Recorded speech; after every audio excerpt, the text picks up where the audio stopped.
The air was thick, like breathing through a wet rag, soaked in despair.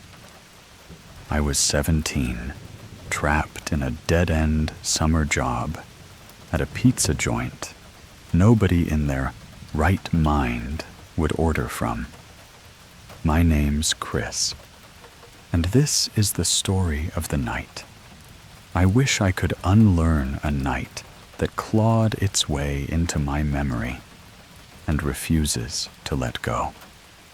The summer of my 17th year was a haze of monotony, each day blending into the next, like the greasy sheen on the pizza boxes I folded endlessly.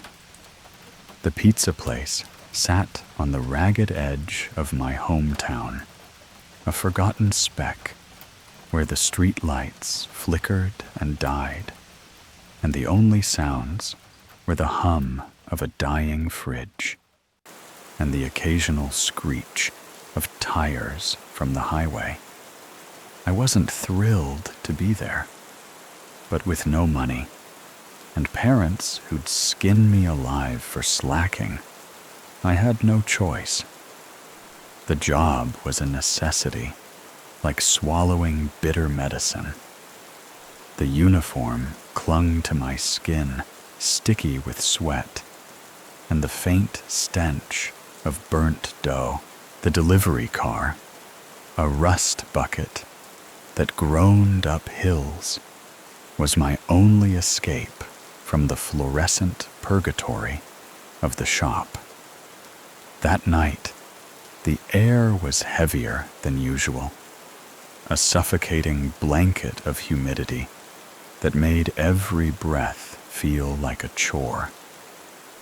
It was the kind of summer night where the world seemed to hold its breath, waiting for something to break. The sky was a bruise purple and swollen with stars, barely piercing through the haze. I hated that smell, the sour, stale tang of sun-baked dirt and old plastic, like the earth itself was rotting under the heat. It clung to everything, seeping into my clothes, my skin, my thoughts. I tried to focus on the hum of the AC unit, but it was fighting a losing battle against the oppressive warmth. The shop was dead, as it often was. Nobody ordered from us unless they were desperate or didn't know any better. The pizza was god-awful, soggy crust sauce that tasted like regret, and cheese that slid off in clumps. I couldn't fathom why anyone bothered. Maybe it was the nostalgia of a small-town joint. Or maybe they were just too lazy to drive into town. Either way, the quiet was both a blessing and a curse. It gave me time to think, but it also let my mind wander to places it shouldn't. I was restocking the fridge with cans of soda. The cold metal a brief relief against my palms when the tablet on the counter buzzed. An online order. I glanced at the screen. Large sausage and olive pizza. Olives? We never got olives. It was such a rare request that it stuck in my mind like a splinter. The address was way out past the edge of our delivery zone, a place where the map on my phone seemed to give up, fading into gray nothingness. My first instinct was to reject it. Too far, too much hassle. But before I could tap the button, Russell, my manager, piped up from the back. He was a lanky guy in his 30s, perpetually slouched over his phone scrolling through Reddit like it was his life's mission. "Take it," he said, not even looking up. "We haven't had a run in over an hour. Don't make me regret keeping you on shift." I didn't argue. Russell wasn't the type to care about my complaints. And honestly, I was itching to get out of the shop. The thought of driving even to the middle of nowhere was better than folding another 100 boxes. I grabbed the pizza when it came out of the oven, the heat radiating through the cardboard, and glanced at the delivery instructions stapled to the box. They were oddly specific. Park on the street behind the house. Walk through the backyard. Knock on the back door only. The words snagged in my brain like a fish hook catching on something deep and unseen. Why the back door? My 17-year-old mind spun through possibilities. Maybe they didn't want to wake a sleeping kid, or the front door was broken, or they were hiding the order from someone. It could have been anything, really. I didn't dwell on it. I was too tired, too bored, too eager to kill some time. But as I stepped outside, the night air hit me like a slap. It was thick, almost solid, carrying that sour smell that made my stomach churn. I climbed into the delivery car, the pizza box warm on the passenger seat, and typed the address into my phone. The GPS estimated 25 minutes, but it felt like a journey to the edge of the world. As I pulled out of the lot, the shop's neon sign flickered behind me, casting a sickly red glow that faded into the darkness. I rolled down the windows, hoping for a breeze, but the air was stagnant, heavy with that oppressive odor. 2 minutes later, I gave up and cranked the AC, the cold blast a small mercy. The road stretched out empty and silent, the headlights carving a narrow path through the night. I didn't know it then, but I was driving towards something that would haunt me for years, something that would make me question every shadow, every sound, every moment I spent alone. The road seemed to swallow itself each mile, pulling me deeper into a darkness that felt alive watching. The GPS was my only guide, but even it seemed uncertain, recalculating every few minutes as if it too was lost in this forgotten corner of the world. The drive was supposed to take just over 25 minutes, but time had a way of stretching out here where the world felt abandoned. The pizza place was already on the outskirts, a lonely outpost in a sea of crumbling asphalt and overgrown fields. But this address, it was beyond that, in a place where civilization seemed to give up entirely. The further I drove, the fewer houses I saw, their silhouettes replaced by endless stretches of tall grass and gnarled trees that loomed like sentinels in the dark. The radio crackled, spitting static before I turned it off. Silence was better, even if it was how heavy, pressing against my eardrums. The GPS led me off the main road, onto a narrow, unmarked lane that barely qualified as a street. Gravel crunched under the tires, the sound sharp and jarring in the stillness. There were no street lights, no porch lights, no signs of life. Just darkness, thick and unbroken, swallowing the edges of my headlights. I glanced at the pizza box, its edges curling slightly from the heat, and felt a twinge of unease. Why would anyone out here order a pizza? And why olives?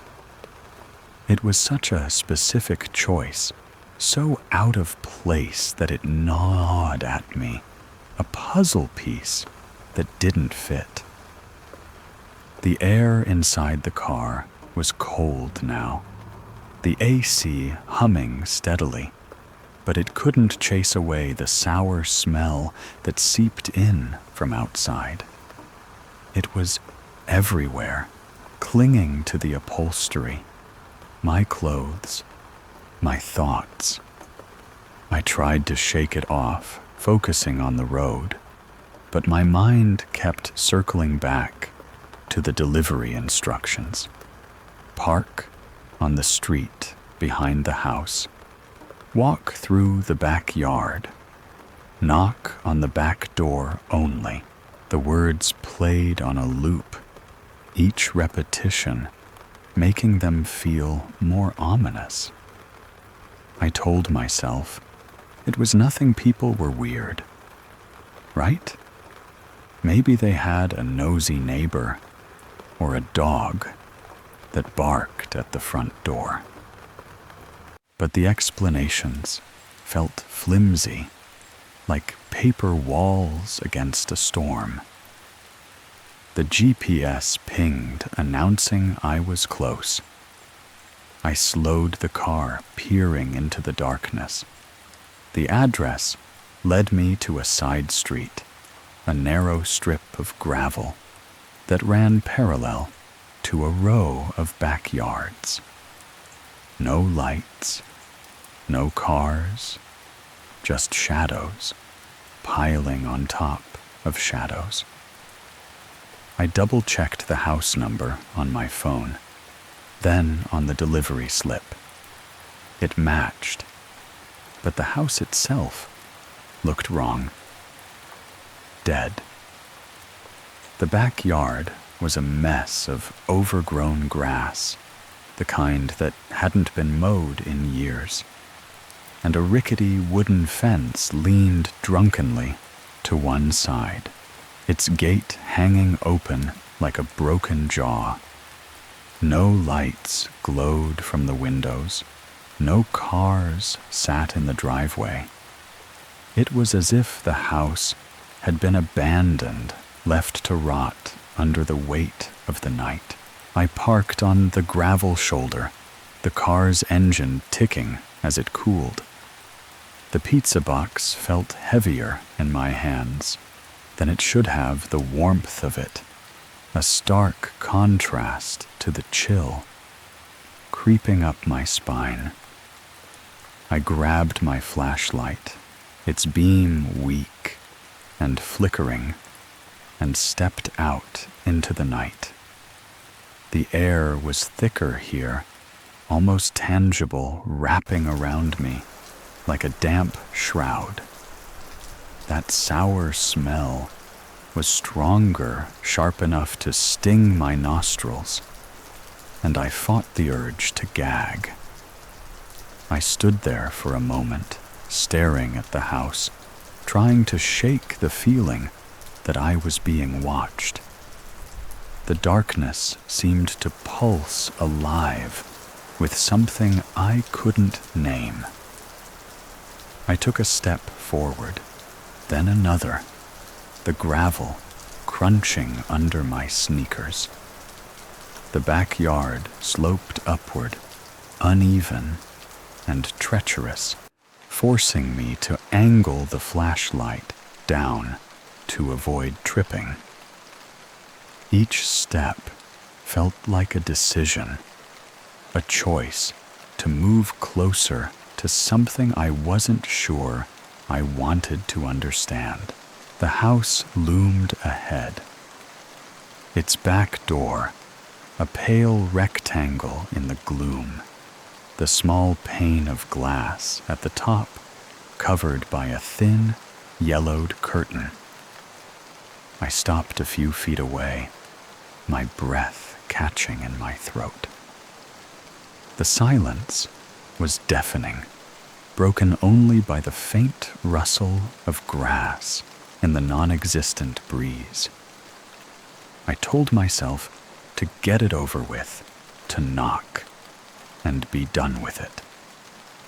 But my hand hesitated, hovering over the door, as if my body knew something my mind refused to acknowledge. I knocked, and the world held its breath. The curtain twitched a fleeting shadow behind the glass, and in that moment, I knew I wasn't alone. Something was waiting, and it wasn't human. The door was old, its white paint peeling like dead skin, the glass pane at the top smudged and cloudy.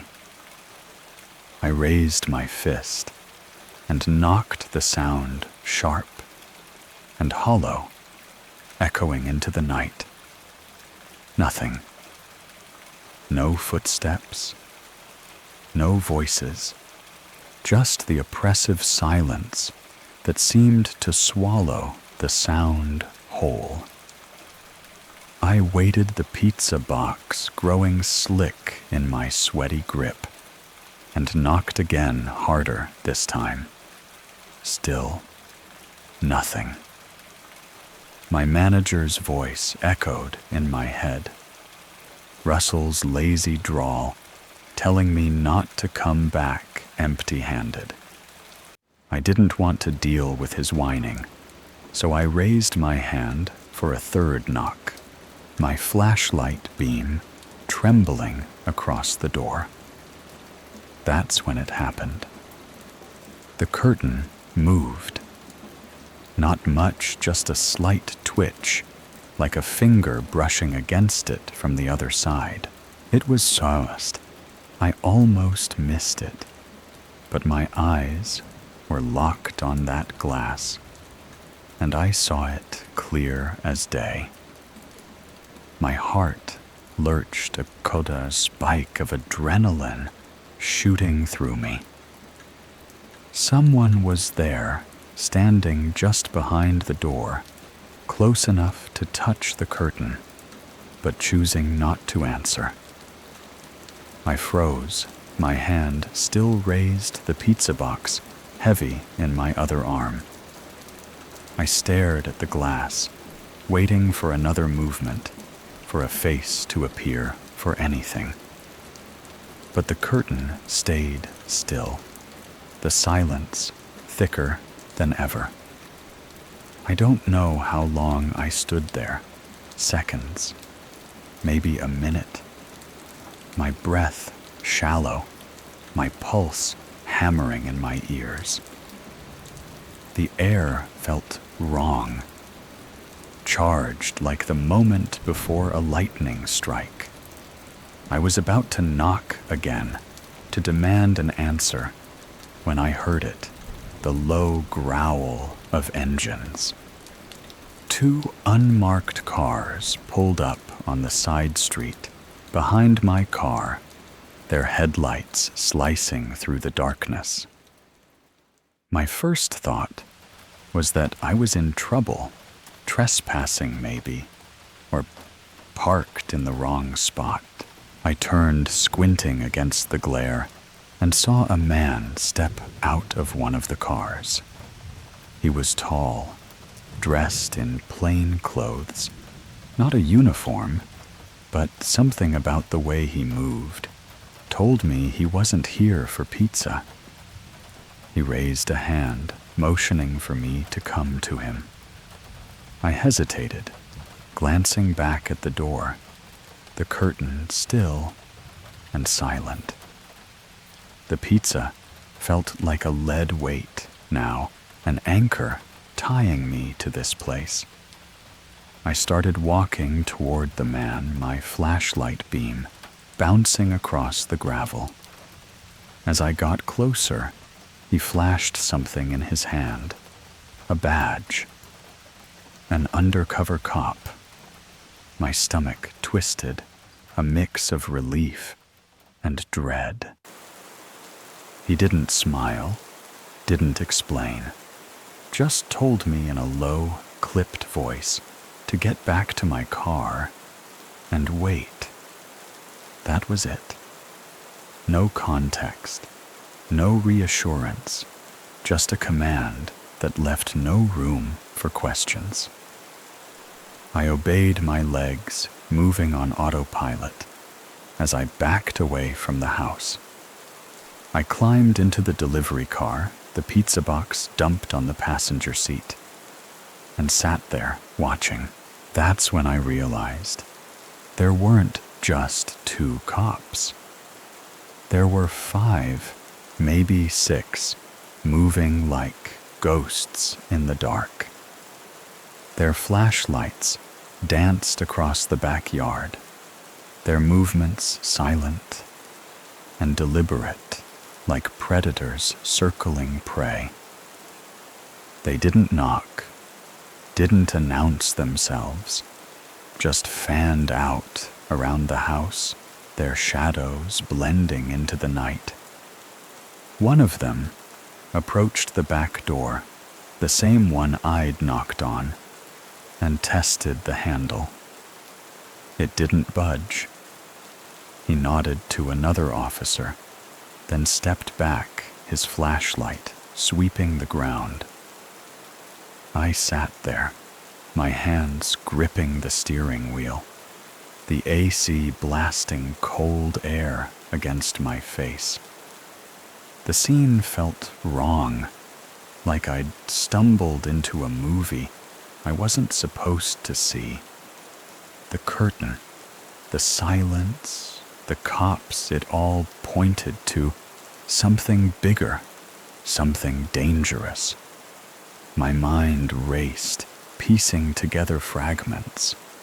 The olives, the back door, the empty house. Was the order a mistake?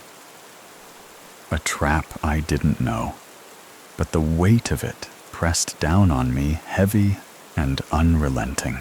I drove away, the pizza box cold beside me. But the real chill was inside a gnawing fear that I'd brushed against something evil and walked away by pure luck. The truth is, I'll never know what was behind that door, and that's what keeps me awake at night. The first cop came back to my car, crouching beside the window. I rolled it down, the sour air rushing in, and he glanced at the pizza box, his face unreadable. He let out a short sigh, like he was carrying the weight of the world. Ongoing investigation, he said, his voice low and vague. You showed up at a bad time. We were repositioning. I offered to show him the delivery order, fumbling with my phone to pull up the app. The name on the order was Jerry. Just a first name with a phone number and the address. He jotted it down, but I could tell it was useless. He didn't care about the pizza or the order. He just wanted me gone. Leave, he said, his tone final. Now, I wanted to argue Russell was going to tear me a new one for coming back with the pizza, but the look in the cop's eyes stopped me. It wasn't anger, or impatience. It was something closer to pity. I started the car, my hands shaking, and pulled away from the house. The gravel crunched under the tires, the sound fading as I hit the main road. The drive back was a blur, the darkness pressing in from all sides, the sour smell still lingering in my nose. It wasn't until I stepped out of the car at the shop that it hit me. I'd been inches from something terrible. If the cops hadn't been there, if that curtain had moved a second later, if the door had opened, what then? I didn't sleep that night. I lay in bed, staring at the ceiling, replaying every moment. The olives, the back door, the twitch of the curtain. Why would someone order a pizza to a house under surveillance? Maybe they didn't know the cops were watching. Maybe they did, and I was bait, a test to see if the coast was clear. The thought made my skin crawl. I'd been a pawn in a game I didn't understand, a game where the stakes were higher than I could imagine. Years later, I still don't have answers. I never will. The memory fades, then snaps back sharp and vivid, triggered by a smell, a shadow, a quiet night. My high school friend brought it up recently, and it was like opening a wound I didn't know I had. I try to forget, to let it sink back into the haze of that summer, but it's there, waiting. A reminder that some doors are better, left unknocked. Some shadows, better, left unseen. The ocean was whispering secrets that night, its waves curling against the Delaware shore like a lover's promise. But something in the air felt wrong, too. Still, too heavy. As if the world was holding its breath, waiting for a scream to shatter the silence. I'm 40 now, married to my college sweetheart, Emily, with 2 boys, Jordan, 7, and Scott, 5. Life is stable, predictable insurance. Work pays the bills, and I've learned to find comfort in the mundane. But stability can be a fragile thing, like a house of cards trembling before a storm you don't see coming. A few years ago, my father passed after a brutal fight with cancer, leaving behind a modest beach house in Delaware, a place I'd never visited because he rented it out year-round. It wasn't much, a weathered 2-story with peeling paint and creaky floors, but its location a block from the boardwalk made it feel like a hidden treasure. The upstairs deck, with its sweeping view of the ocean, became my sanctuary, a place where the world's weight seemed to lift, if only for a moment.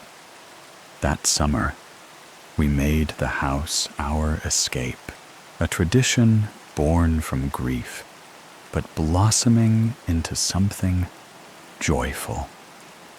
The boys loved it, their days filled with sand castles, bike rides, and ice cream dripping down their chins.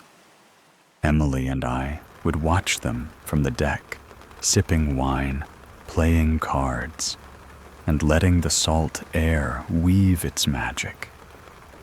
It was our reset, our way of stitching the family closer after loss.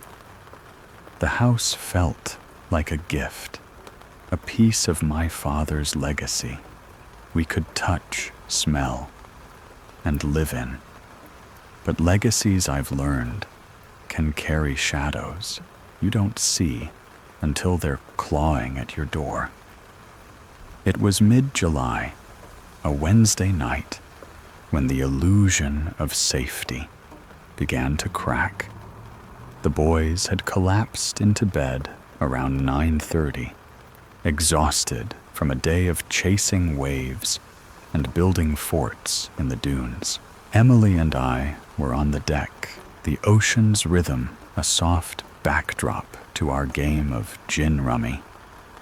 The air was thick with summer heat, the kind that clings to your skin like a second layer, and the stars above glittered like scattered diamonds. We were laughing, teasing each other over bad plays when the world tilted just a fraction, but enough to make my heart stutter.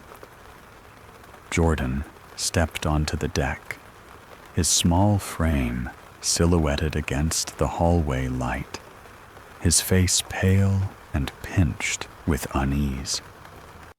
He didn't say anything at first, just stood there, clutching the hem of his pajama shirt, his eyes wide and searching. "Dad," he whispered, his voice barely cutting through the ocean's hum. "There's a noise in my room. It's scratching. It won't stop." His words hit like a cold wave, sharp and unexpected. I glanced at Emily, her brow furrowing, and set my wine glass down with a deliberate slowness, trying to mask the unease curling in my gut. Kids hear things. Old houses groan. Pipes hiss. The wind plays tricks.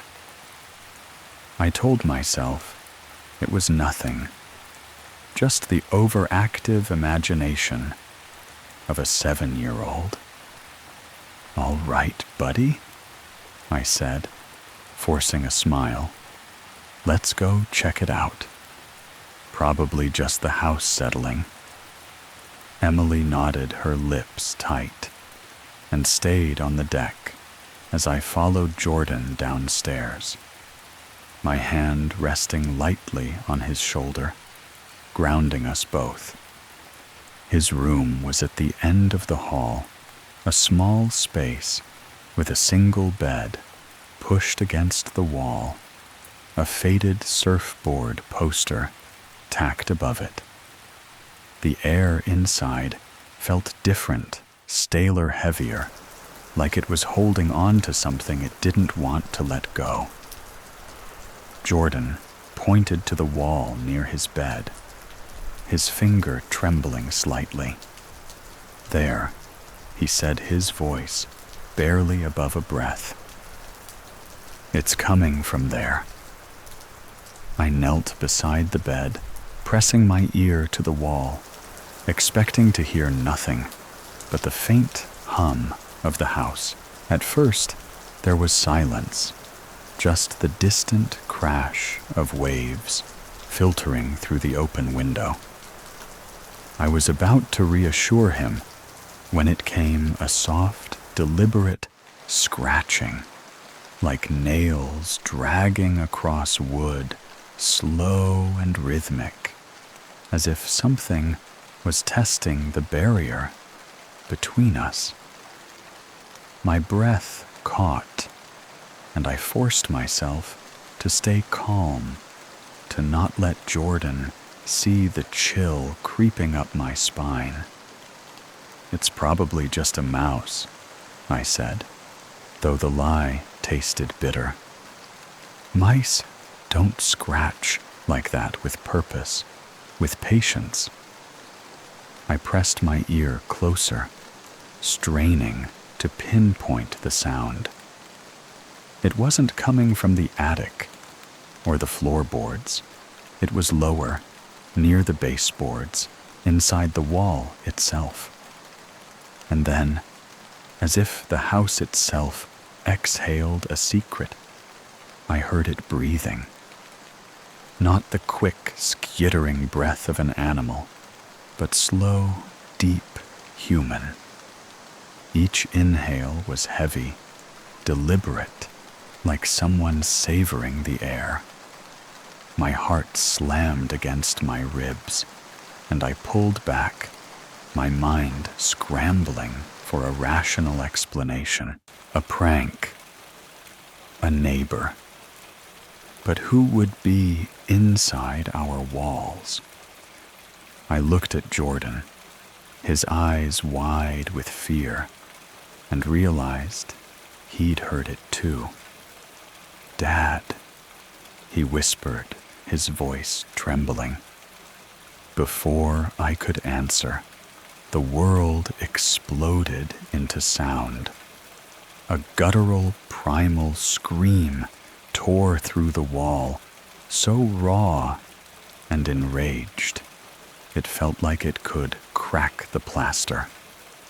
I stumbled back, my own shout escaping before I could stop it. Jesus! The sound wasn't just loud. It was alive, pulsing, with a hatred that made my skin crawl. Jordan's face crumpled, and I grabbed his arm, yanking him toward the door. "We're leaving," I said, my voice sharp, urgent. "Run, now. Don't look back."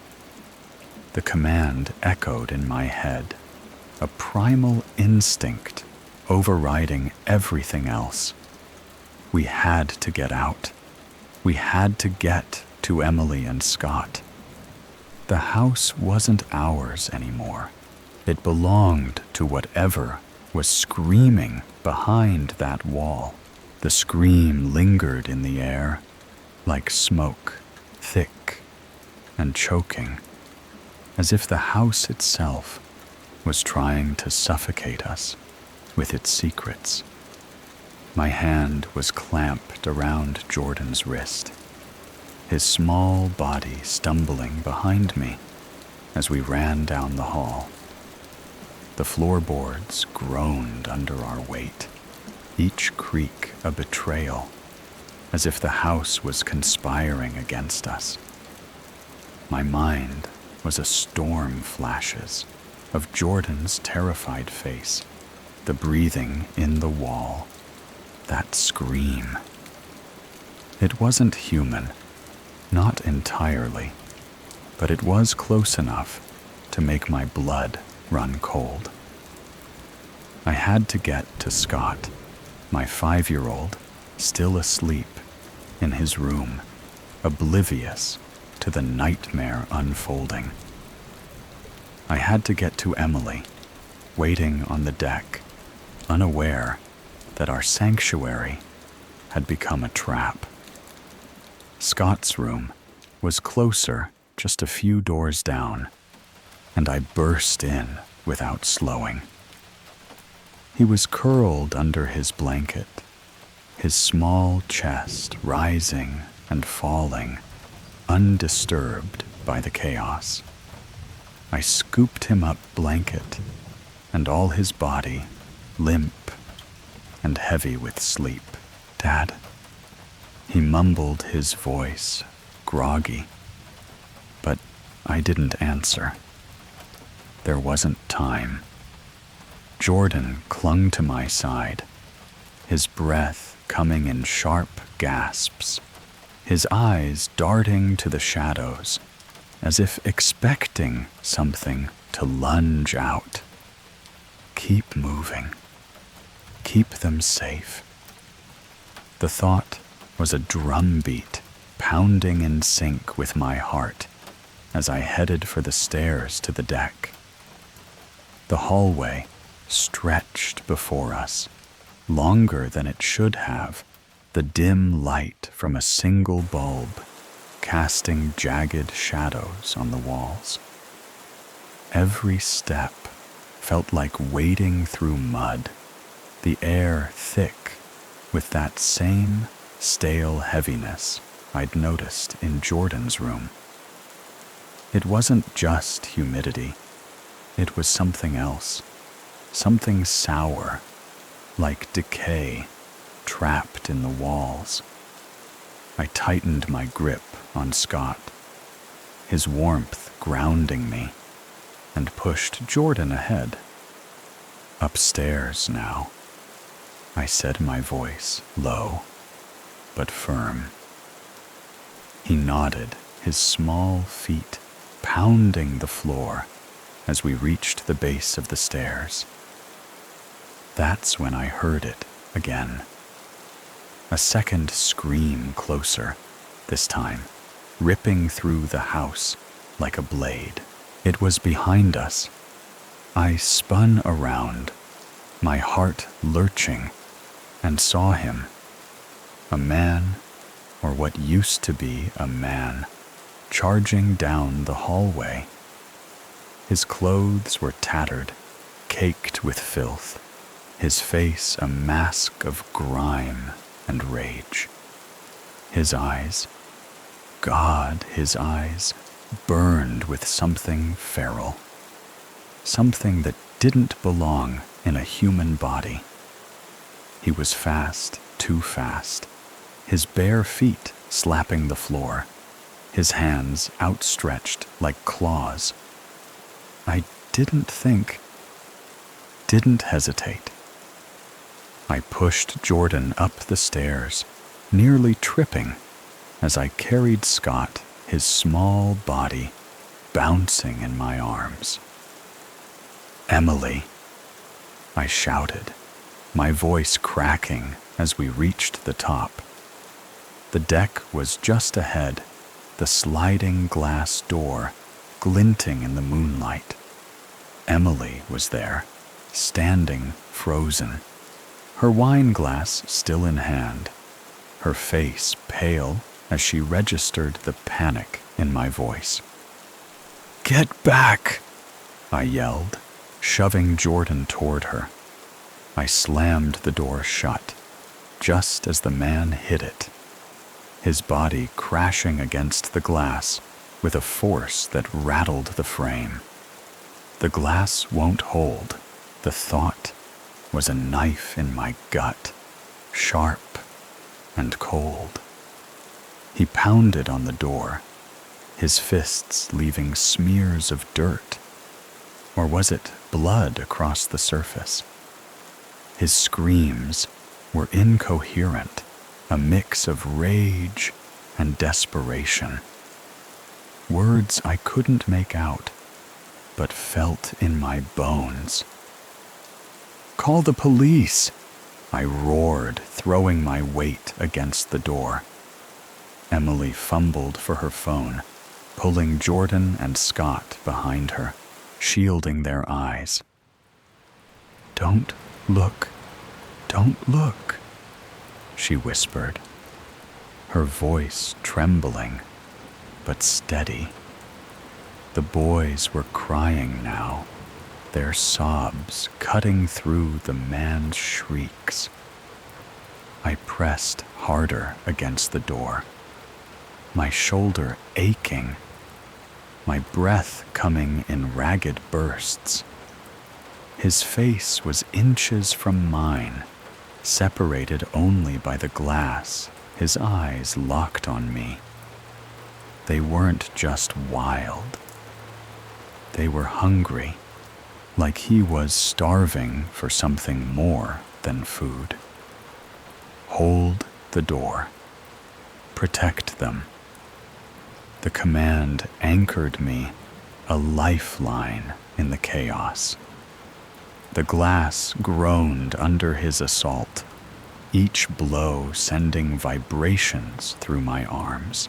I braced myself, feet slipping slightly on the deck's weathered boards. "Stay back," I shouted, though I wasn't sure if I was talking to him or my family. His hands clawed at the glass nails, scraping, leaving streaks that caught the moonlight. The sound was unbearable, a high-pitched screech that burrowed into my skull. I glanced back at Emily. She was on the phone, her voice urgent but controlled, giving our address to the dispatcher. "Hurry, please. He's trying to get in," she said, her eyes flicking to me wide with fear, but resolute. Time stretched each second an eternity. The man didn't tire, didn't slow. His energy was unnatural, like he was fueled by something beyond flesh and bone. My arms burned. My legs trembled, but I couldn't let go. If the glass breaks, you fight. The thought was a vow, a promise to myself. I'd tear him apart with my bare hands if I had to. My family was behind me, their safety the only thing keeping me upright. I could hear Jordan's quiet "sir," Scott's confused whimpers, Emily's steady voice on the phone. They were my anchor, my reason to hold on. Then, like a miracle, I saw movement inside the house. 2 figures, police officers, rushing toward the man from behind. One tackled him, slamming him to the ground, while the other pinned his arms. The pounding stopped. The screams cut off, abruptly, replaced by the sound of cuffs clicking into place. I sagged against the door, my breath hitching, my body shaking from adrenaline. Emily rushed to me, pulling the boys close, her arms wrapping around us all. "It's over," she whispered, but her voice trembled, betraying the lie. It wasn't over, not yet. The silence that followed was worse than the screams, heavy with the weight of what we'd just survived, as if the house was holding its breath, waiting for us to acknowledge the horror it had hidden. The police had the man in cuffs, dragging him through the house to the waiting cruiser outside. His shouts had faded, but his presence lingered a stain on the air. I stood on the deck, my hands still trembling, my shoulder throbbing from holding the door. Emily clung to the boys, her face pale but composed, her eyes searching mine for answers I didn't have. Jordan was pressed against her, his small body shaking, while Scott, still half asleep, clung to her neck, confused, but sensing the fear. "Are you okay?" Emily asked, her voice barely above a whisper. I nodded, though I wasn't sure it was true. My mind was still replaying the man's eyes, the way they'd burned through the glass, the way his screams had seemed to come from somewhere deeper than his throat. What was he doing in our house? The question gnawed at me, relentless as the police approached. One officer, a stocky man with a tired face, introduced himself as Officer Daniels. He asked for my version of events. His notepad open his pen, scratching as I recounted the night. The scratching, the breathing, the scream, the chase. We need to check the house. Daniels said, his tone calm but firm. Figure out how he got in. I nodded, leading him and his partner, a younger officer named Carter, through the house. Emily stayed on the deck with the boys, her arms wrapped protectively around them. The house felt different now, its warmth replaced by a cold, unfamiliar edge. Every shadow seemed to hide something, every creak a warning. We started in Jordan's room, where it all began. The wall looked innocent now, just faded paint and scuffed baseboards. But I could still hear the echo of that scream in my mind. Daniels crouched by the wall, running his hand along the baseboards. You said the sound came from here, he asked. I nodded, pointing to the spot where I'd heard the breathing. He tapped the wall, then moved to the closet, pushing aside Jordan's clothes. That's when he found it, a loose panel, barely noticeable, tucked behind a stack of shoeboxes. He pried it open, revealing a dark, narrow space beyond. Crawl space, he said, shining his flashlight inside. The beam caught cobwebs and dust, but also something else, scratches on the wood, fresh and deliberate, like someone had clawed their way through. We followed the crawl space's path, tracing it under the house. Daniels led us outside to the back porch, where he found a hidden hatch beneath a pile of old boards. It was barely visible, blending into the weathered wood, but it was there, an entrance we'd never noticed. The crawl space ran along the foundation, a narrow tunnel of dirt and concrete connecting to the panel in Jordan's closet. He was living in there, Daniels said, his voice low. Probably for months. The words hit like a punch, my stomach twisting. Months. This man had been in our house, under our feet, while we slept, ate, laughed. Carter found evidence in the crawl space. Empty food wrappers, a tattered sleeping bag, a cracked water bottle. The man had been stealing from our kitchen, from neighbors' trash, surviving like a ghost in the walls. I thought of the times I'd noticed missing snacks, the odd feeling of being watched, and dismissed it as paranoia. He was here the whole time. The realization was a weight crushing the illusion of safety we'd built.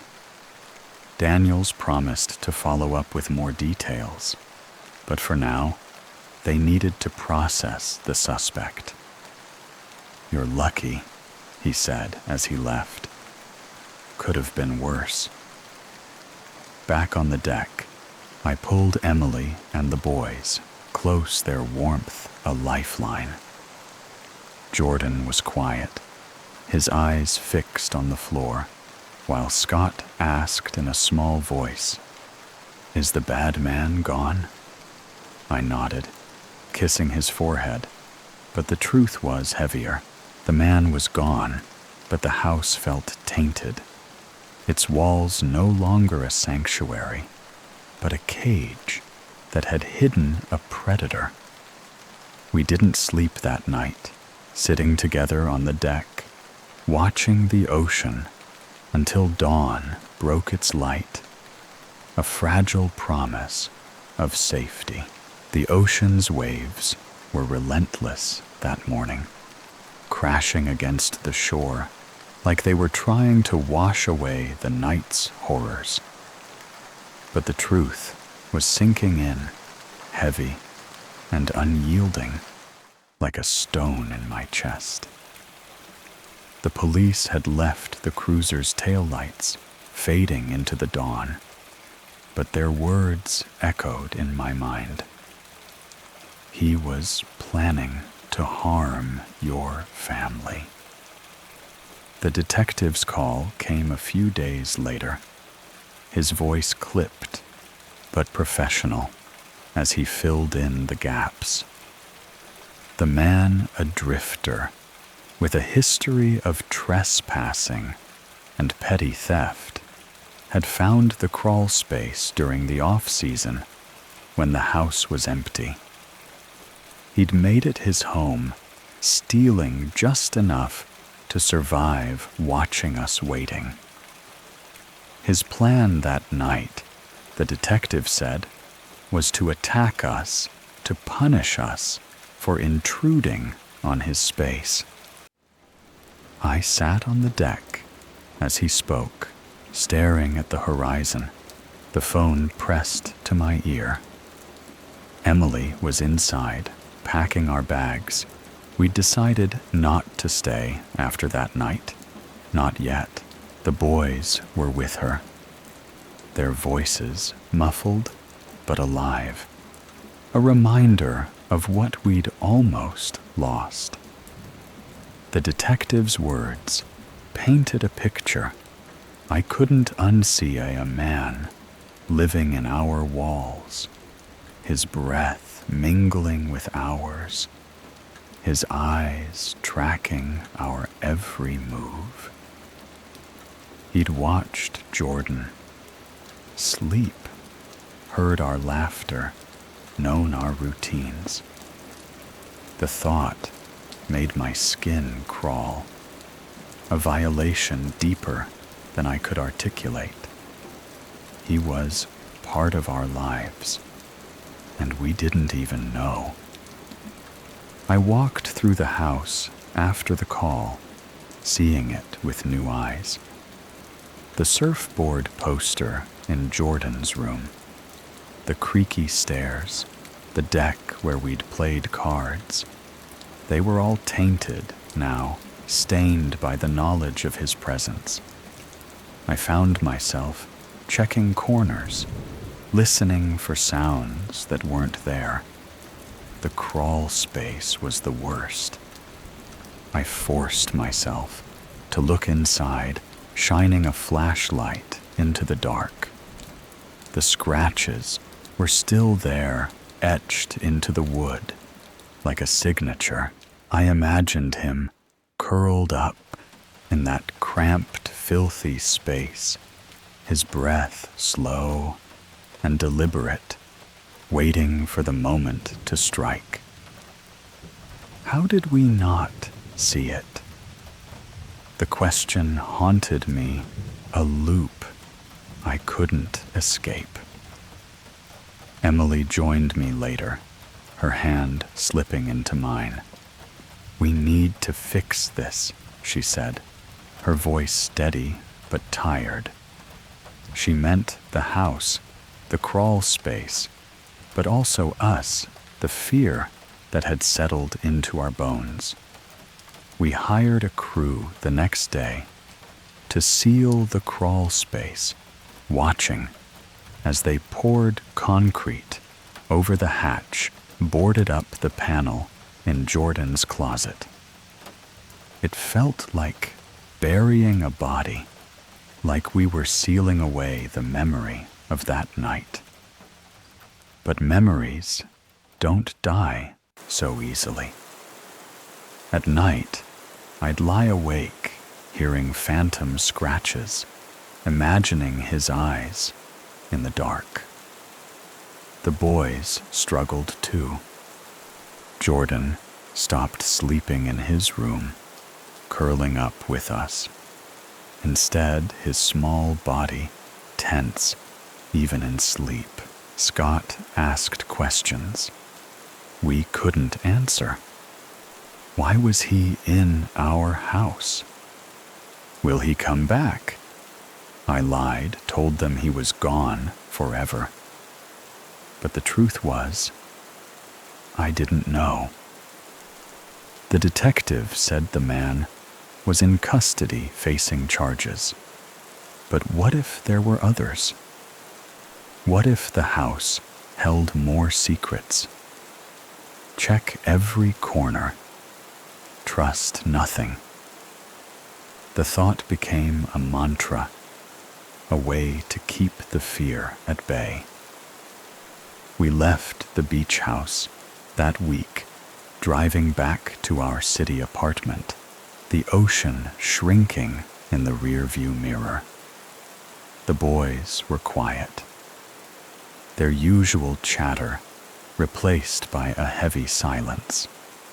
Emily reached for my hand, her grip tight, and I squeezed back, anchoring us both. The house was still ours, but it wasn't home, not yet. We'd come back, I told myself, when the wounds weren't so fresh. But deep down, I wondered if we ever truly would.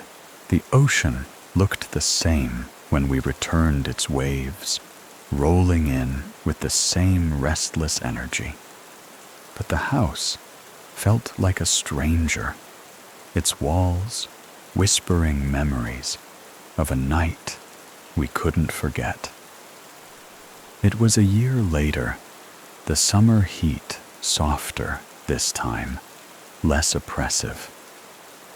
We'd spent months debating whether to sell the house to cut ties with my father's legacy, but something held us back. Maybe it was hope or stubbornness, or the belief that we could reclaim what was ours. The crawl space was sealed.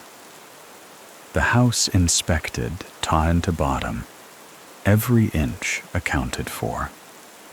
We'd installed new locks, motion sensor lights, a security system that buzzed with alerts. It was as safe as we could make it.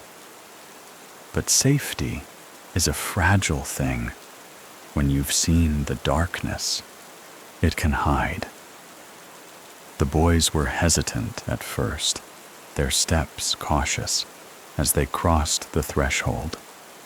Jordan clung to Emily's hand, his eyes darting to the walls, while Scott ran ahead, his laughter a tentative step toward normalcy.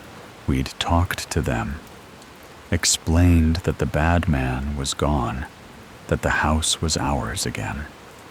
But kids feel things adults try to ignore.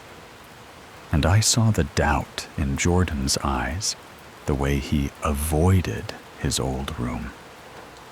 Emily and I put on brave faces, setting up the deck with familiar rituals cards, wine the ocean's song.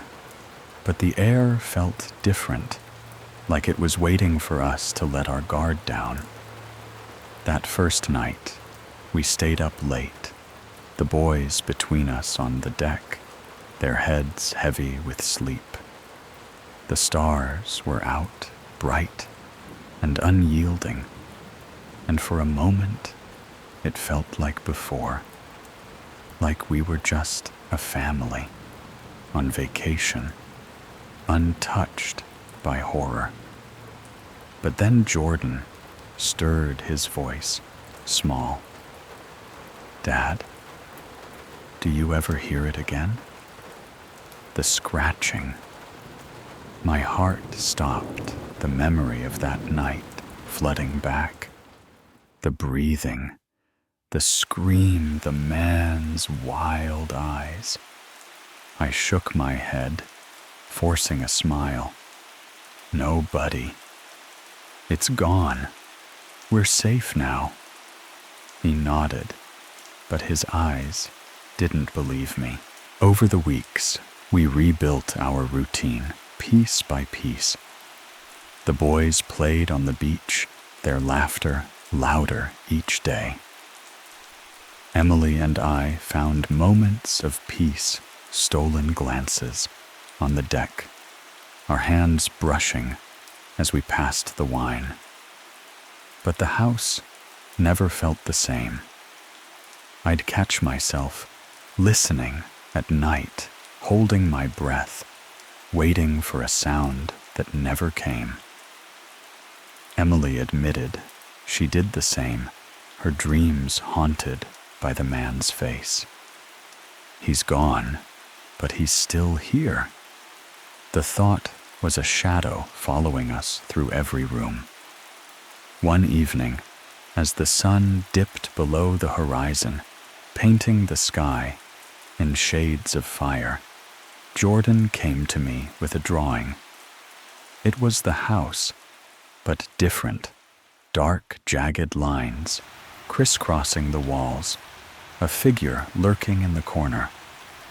"This is what I see. Sometimes," he said, his voice barely audible. I pulled him close, my throat tight, and promised we'd make new memories better ones. We hung the drawing on the fridge, a reminder that fear could be faced, even if it never fully left. The house is ours again, or as close as it can be. We use it every summer, filling it with laughter, with life. But the walls still hold echoes, faint but persistent, of a night that changed us. Check the shadows, always. It's a habit, now a part of who we are. The ocean keeps whispering, the stars keep shining, and we keep going, because that's what families do. But I'll never forget the man in the wall, and I'll never stop wondering what else the house might be hiding. And the field stretched endlessly before me, a sea of swaying grass under a sky so vast it felt like it could swallow me whole. I was 16, drunk on the freedom of summer, and that night Taylor and I pedaled into the dark with nothing but a bottle of wine and a reckless hunger for something more. But as the stars blinked above, something else was watching, something that knew we were coming. The summer of my 16th year was a fever dream of endless days and nights that felt like they belonged to me alone. Growing up in a rural nowhere where the nearest neighbor was a mile of dust and gravel away, summer was my sanctuary. The air was thick with the scent of warm earth wildflowers and the faint tang of sun-scorched pine. It was the kind of place where you could scream into the void, and the void would answer with silence. I loved it. I loved the way the world seemed to pause, giving me room to breathe, to exist without the weight of anyone else's expectations.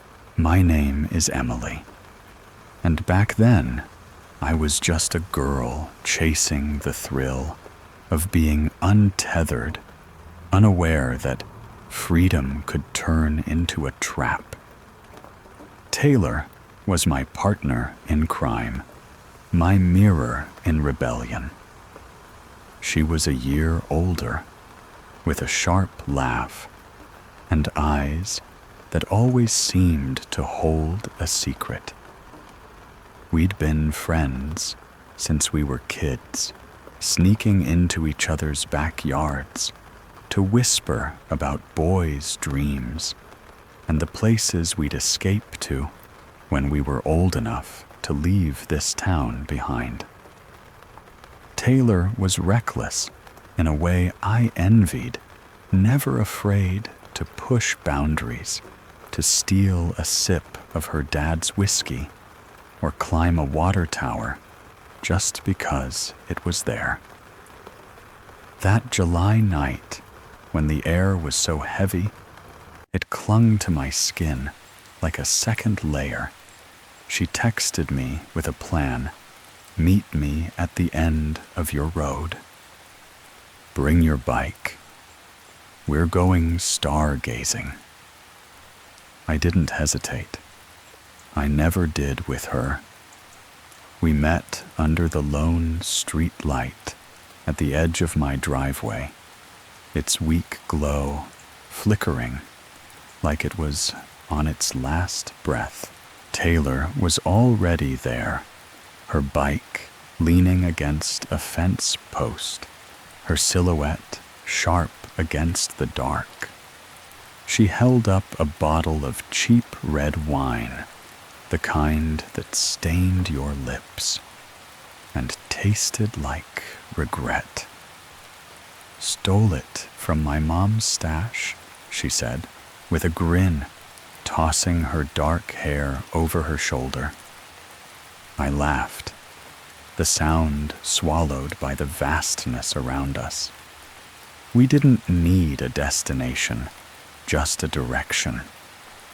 Taylor said she knew a spot, a stretch of abandoned farmland, past the edge of town, where the stars would be brighter, untouched by the faint glow of civilization. I trusted her. I always did. The ride was a blur of motion and heat, our tires humming against the cracked pavement, then crunching over gravel as we veered onto a dirt path. The night was alive with the hum of crickets, the distant bark of a dog, the rustle of leaves stirred by a breeze, too weak to cool us. My legs burned as we pedaled, the air thick with the smell of dry grass and something sharper, like metal, left out in the rain. I remember glancing at Taylor, her face half lit by the moon, her expression unreadable but electric. She was always like that, magnetic, pulling me into her orbit without trying. I wondered, not for the first time, if there was something more between us, something unspoken that lingered in the way she looked at me, sometimes like she was searching for an answer I didn't know how to give. We rode for what felt like forever, though it was probably only 20 minutes. The world around us grew quieter, emptier, until it was just us and the endless stretch of road. Taylor stopped abruptly, her bike skidding on the gravel. "This is it," she said, her voice low, almost reverent. I looked around, confused. There was nothing here. No houses, no fences, no signs of life. Just a wide open field, the grass tall and untamed, swaying under a sky so clear it felt like we could reach up and touch the stars. It was perfect, exactly what we'd come for. We dropped our bikes in the dirt, their frames glinting faintly in the moonlight, and spread a blanket over the grass. Taylor popped the cork on the wine bottle, the sound sharp in the stillness, and we settled in, passing the bottle back and forth as we stared at the sky. The stars were breathtaking, a canvas of light that made me feel small and infinite all at once. We pointed out constellations we half remembered, Orion, the Big Dipper, our voices soft, blending with the night. The wine warmed my chest, loosening my thoughts, and I felt myself slipping into that hazy, timeless place where nothing else mattered. Taylor's laugh was brighter than the stars, her shoulder brushing mine as we lay side by side. For a moment, I caught her looking at me, her eyes lingering a little too long, and my heart stuttered. Was it the wine, or was there something real in that gaze? I didn't ask. I never did. Where we grew up, those questions were dangerous, better left buried under small town silence. We talked about nothing and everything: school, the future, the shooting stars we hoped to see. Taylor asked if I thought we'd spot one, and I shrugged, my voice lazy with wine. Probably not, but keep looking. She laughed, nudging me with her elbow, and we fell back into the rhythm of the night. The air was warm, heavy, wrapping around us like a blanket. I closed my eyes for a moment, letting the breeze kiss my face, anchoring myself to the earth. This is what freedom feels like, I thought. This is what it means to be alive. But the night had other plans, and the stars above were not the only eyes watching us. 5 seconds. That's all it took for the world to unravel. I closed my eyes to feel the breeze, to savor the stillness of the night. When I opened them, Taylor was gone. Not just gone, she and her bike had vanished into the dark, leaving me alone in a field that suddenly felt alive with something I couldn't name.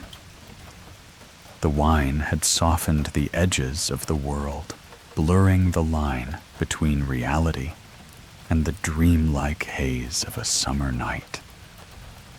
We'd been lying there for what felt like hours, though my phone said it was barely 11 p.m. The stars were still sharp above us, each one a pinprick of light in the endless black. Taylor had just pointed out a constellation she swore was Cassiopeia, though I was pretty sure she was making it up.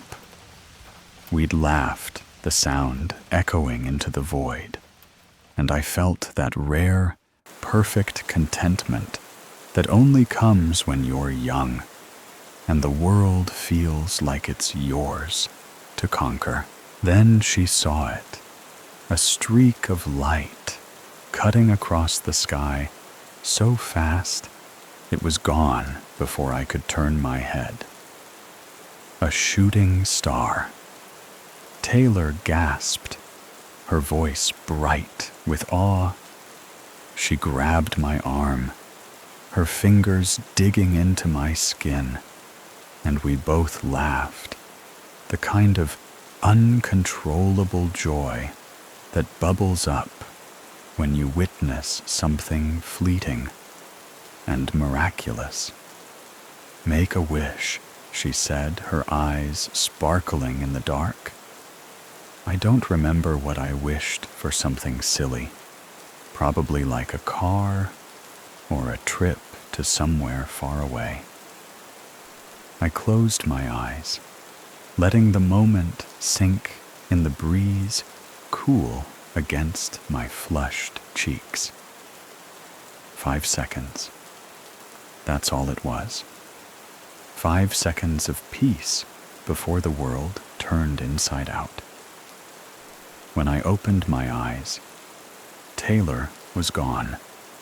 Not just her, but her bike, the bottle of wine, even the faint indent in the blanket where she'd been lying. The field was empty, the air heavier than it had been moments before. I sat up, my heart lurching in my chest, and scanned the darkness. "Taylor." I called my voice small, swallowed by the vastness around me. No answer. I stood spinning in a full circle, my eyes straining to catch any sign of her, a glint of her bike, the flicker of her shadow. Nothing. The field was a sea of grass, undisturbed, as if she'd never been there at all. Panic crept in slow at first, like a cold hand brushing the back of my neck. I told myself she was messing with me. Taylor was like that, sometimes prone to impulsive, playful cruelty, like the time she hid my phone for an hour just to see me freak out. But this felt different. The silence was too complete, the air too still. I grabbed my phone, its screen glowing harshly in the dark. The time read 3:00 a.m. I blinked my breath, catching. That couldn't be right. It hadn't even been midnight when we'd seen the shooting star. I checked again, thinking the screen was glitching, but the numbers stared back at me, unyielding 3:00 a.m. The stars above seemed dimmer now, their light muted, as if someone had draped a veil over the sky. The air felt colder, not like a natural drop in temperature, but like I'd stepped into a different version of the same place. The field, once a haven, now felt like a predator holding its breath. I called Taylor's name again, louder, this time my voice cracking. No response. I dialed her number, my hands shaking as I held the phone to my ear. It rang and rang, then went to voicemail. I tried again, and again. Nothing. My mind raced, grasping for explanations. Had she gotten mad and left? No, that didn't make sense. We hadn't argued. The night had been perfect. Had she wandered off to pee or explore? But her bike was gone, and she wouldn't have left without saying something. I scanned the field again, my flashlight app casting a weak beam across the grass. The light caught nothing but blades bending in the breeze, their shadows stretching long and thin, like fingers. reaching for me. I shivered, the wine's warmth replaced by a bone-deep chill. I tried to retrace our steps in my mind. We'd ridden out here together, laughing carefree. The field had been empty when we arrived. No houses, no cars, no signs of life. But now, standing alone, I felt watched, not by a person, but by the night itself, as if the stars had eyes and the grass was whispering secrets I couldn't hear. I knelt beside the blanket, running my hands over it, searching for any trace of Taylor. A hair, a smudge of wine, anything to prove she'd been real. The blanket was pristine, untouched, as if I'd spread it out alone. Fear tightened its grip, and I started to cry, the tears hot against my cold cheeks. I was 16, stranded in the middle of nowhere, and my best friend had vanished. I grabbed my bike, its handlebars slick with dew, and started pedaling back toward home.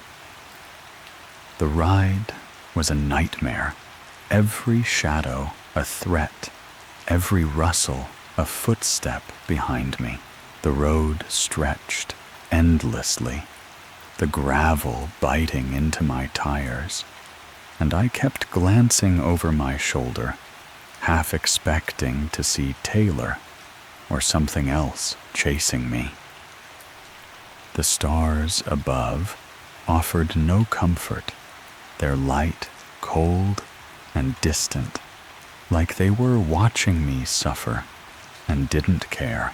The road back home was a tunnel of darkness, each turn pulling me deeper into a nightmare I couldn't wake from.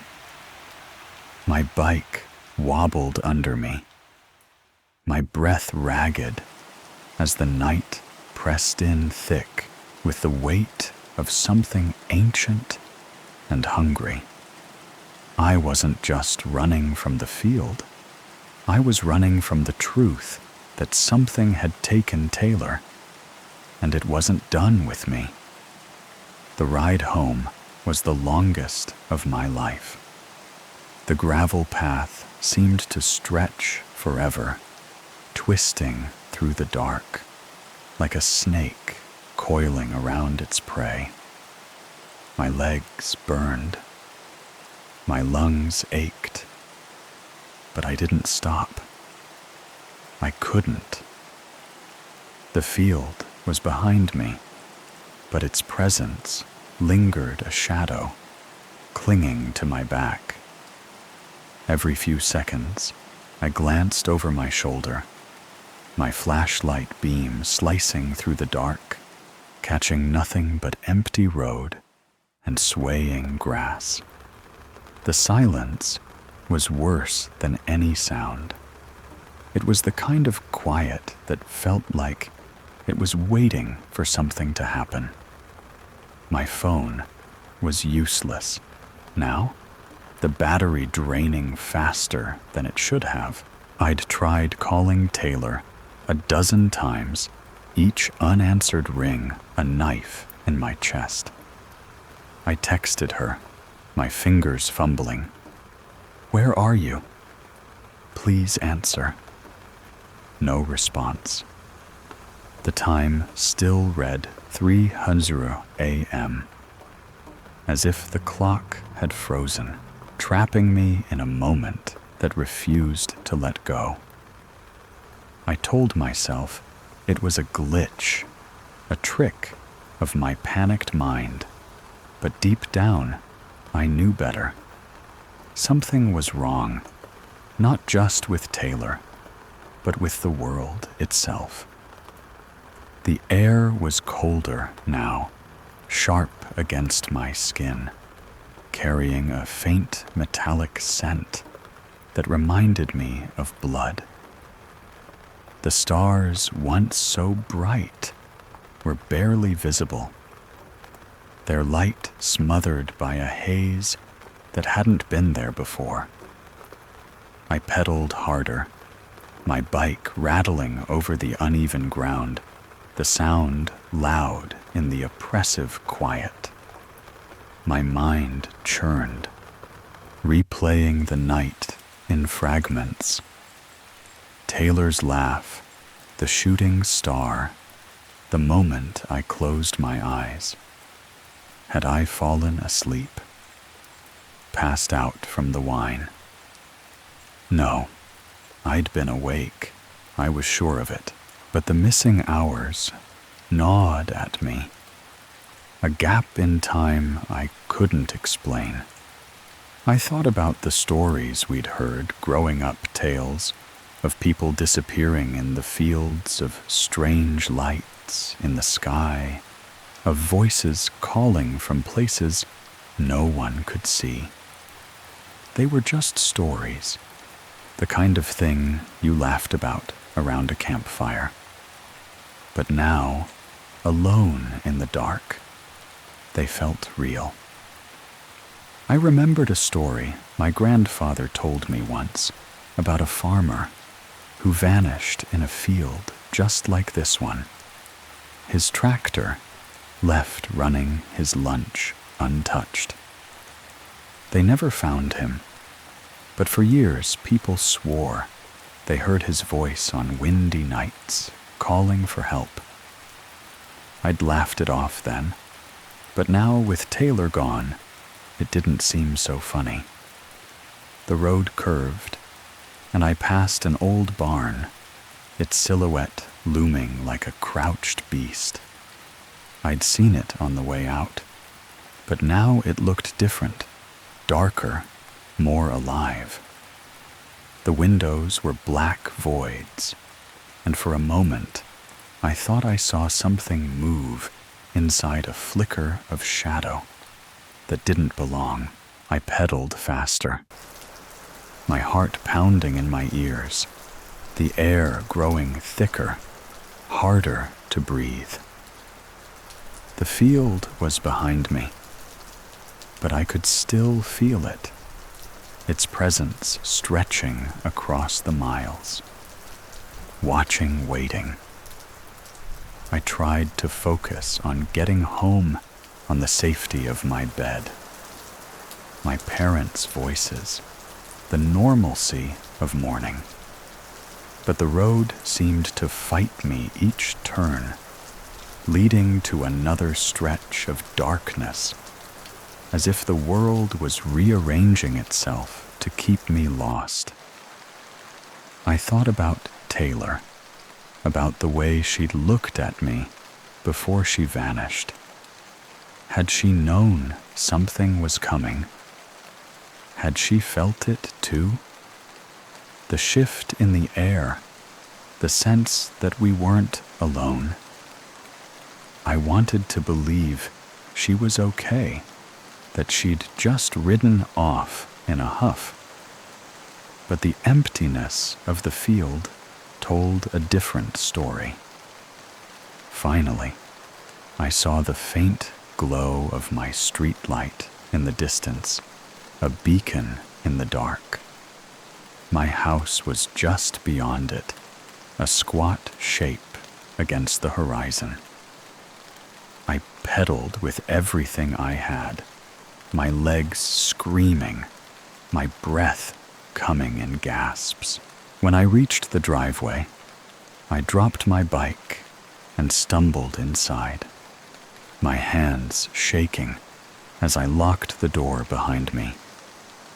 The house was quiet, my parents asleep, unaware of the nightmare I'd just lived through.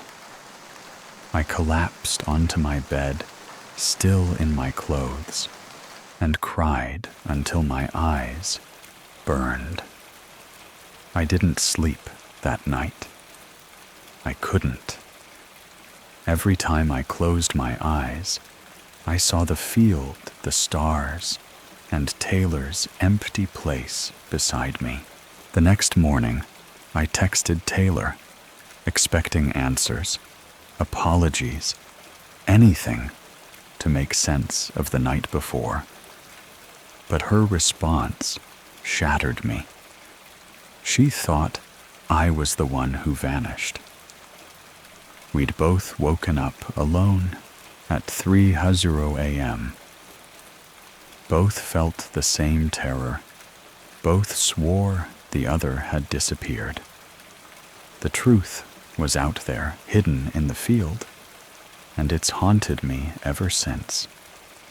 Morning came too soon, the sunlight harsh through my window, mocking the darkness still clinging to my mind.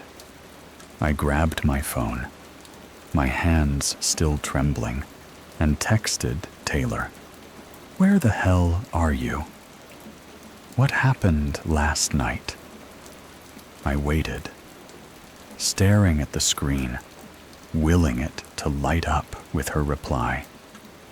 When it did, her words hit me like a punch. "Where the hell did you go last night?" I froze, my heart sinking. I called her, my voice hoarse from crying, and we talked our words tumbling over each other in a frantic attempt to understand. She told me her story, and it was a mirror of mine. She'd seen the shooting star, felt the same joy, the same wine-soaked haze. Then, when she looked over, I was gone. Her bike was still there, but mine was missing the blanket, empty. She'd called my name, searched the field, checked her phone, 3:00 a.m., just like me. She'd waited for over an hour. She said, her voice shaking with anger and fear, before biking home alone, thinking I'd abandoned her. But I hadn't. I'd been there alone, thinking the same thing about her. We went back and forth, trying to piece it together, but nothing fit. There were no missed calls in our phone logs, no texts, no evidence of the panic we'd both felt. It was as if the night had rewritten itself, erasing the moments that connected us. We met up later that day, sitting in her backyard, the summer heat pressing down on us. Her eyes were red, her face pale, and I knew she was as scared as I was. We tried to laugh it off, to blame the wine or a prank gone wrong, but the fear lingered a shadow neither of us could shake. For weeks, I couldn't look at the stars without feeling that same suffocating dread. The field became a place I avoided its emptiness, a reminder of something I couldn't explain. Taylor and I didn't stargaze after that. Not together. We drifted, not because we wanted to, but because every time we looked at each other, we saw that night. I told the story to a few friends, hoping for answers, but they only offered theories. Aliens, ghosts, a glitch in time. I didn't believe in any of it, but I couldn't deny the truth. Something had happened to us. Something that left no trace but the fear in our bones. Years later, I still think about that night. I've moved to the city where the stars are hidden by smog and street lights, but they're still there, waiting. I haven't heard from Taylor in years, but I'd bet she thinks about it too. The field is still out there, silent, unchanged, holding its secrets. And sometimes, when I close my eyes, I'm back there alone, under a sky that's too dark, too quiet, waiting for something to find me.